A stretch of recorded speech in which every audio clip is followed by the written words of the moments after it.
তৃণমূলকে ওই যে ভোটটা দিচ্ছে না, তো ভোট দিতেই দিতেছে না। তোমাদের ওখানে ভোট দিতে দেয় না? না, মানুষ নিঃস্বাধীনভাবে ভোট দিতে পারছে না তো।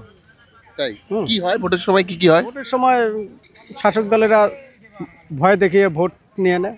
কি বলে এসে? কোথায় কাদের বাড়ি যায়? যা- তোমাদের বাড়ি যায়? হ্যাঁ, সবার বাড়িতেই কি যায়। তোমাকে লাস্ট ভোটের সময় তোমাদের কার কিরকম কি হয়েছিল, অভিজ্ঞতা আছে? হ্যাঁ, বলছিল আমরা আমরা তো পার্টি একটা সাধারণ কর্মী, আবার যারা সাধারণ ভোটার তাদেরকেও যায় বলছে তোমাদের ভোট হয়ে গেছে, তোমরা চলে যাও।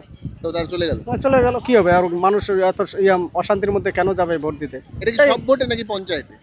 সব ভোটেই হচ্ছে তো, সব ভোটে। পৌরসভা, এমএলএ ভোট, এমপি ভোট, সব জায়গাতে পঞ্চায়েত ভোট। পুলিশ সিআইএসএফ থাকে তো, আর্মি থাকে তো। পুলিশের তো ভূমিকা তো নেই,